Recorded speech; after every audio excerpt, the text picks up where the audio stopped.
हमारी फसल को नुकसान जो है वो डिसीजेस से भी होता है, यानी कि डिसीजेस किसकी वजह से होते हैं? वायरस की वजह से भी होते हैं, और बैक्टीरिया की वजह से भी होते हैं, और फंगस की वजह से भी होते हैं, जिसे हम फफूंद कहते हैं। अभी फफूंद जो होता है, यानी कि जिसे हम फंगस कहते हैं, ये अगर एक बार खेत में आ गया, अगर आपके खेत में एक बार आ गया, तो वो रात में पूरे खेत में फसल, पूरी तरीके से फसल के ऊपर फैल जाता है। ऐसा क्यों होता है? क्योंकि वहां पर हमारा जो खेत होता है, वो जो फफूंद होता है, ये पानी के माध्यम से, हवा के माध्यम से, हम उसमें से चलते हैं, तो उसमें से माध्यम से उसका स्प्रेड अप जो है ये यहाँ पर होता है। तो यहाँ पर जो है इसको कंट्रोल करना इतना आसान नहीं है। तो कई बार किसानों की यहाँ पर एक समस्या देखी गई है कि एक बार फफूंद आ जाता है तो उसको कंट्रोल ही नहीं कर पाते। तो हमारे पास हमारे साइंटिस्ट ने उसके ऊपर एक जबरदस्त सॉल्यूशन निकाला, जिसका नाम है रैपअप। रैपअप ये प्रोडक्ट क्या करता है कि ये काम करता है फफूंद के खिलाफ। ये हमारा फफूंद जो दुश्मन है, के खिलाफ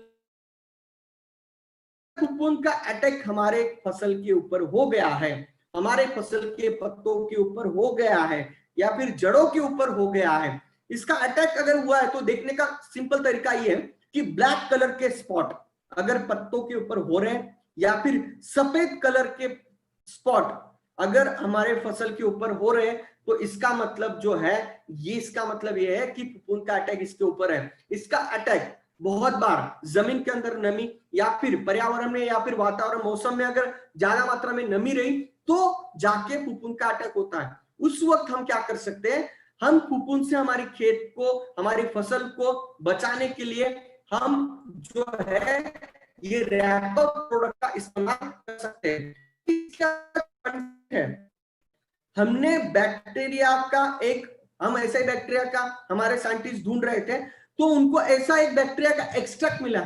उसका जो जब बैक्टीरिया का रिप्रोडक्शन होता है, तो उसमें से कुछ प्रोडक्ट का ये होता है, उसमें से यहाँ पर बैक्टीरियल कल्चर जो है ये बाहर निकलता है, तो उसमें से हमें एक प्रोडक्ट मिला, हमने प्रोडक्ट डेवलप किया, और ये कल्चर ऐसा है कि ये प्रोडक्ट जो है ये फफूंद के ऊपर काम करता है, फफूंद के खिलाफ काम करता है। इसका मतलब अगर हम इसका छिड़काव करते हैं, लैमिनेशन का काम करेगा, यानी कि पत्तों के ऊपर इसका लैमिनेशन हो जाएगा, और जब फफूंद का अटैक आपके फसल के ऊपर होगा, तो आपकी फसल को किसी भी तरह का नुकसान नहीं होगा। अगर फफूंद का अटैक हो गया है, तो क्या करेंगे? तो भी छिड़काव करेंगे, तो वो जो फफूंद है या फिर वो फंगस है, उसको फैलने से रोकता है पूरी तरीके से। खेत में से उसको जो फैलना होता है, वो उसको वहां के वहां कंट्रोल करता है, वहीं के वहीं दबाने का काम ये रैपअप प्रोडक्ट जो है ये करता है। मतलब जैसे हमारे जो हमारा एक कागज है, वो अगर हमें अगर खराब हो गया है, या फिर उसको अगर लंबे समय तक अगर हमें रखना है, तो हम क्या करते हैं?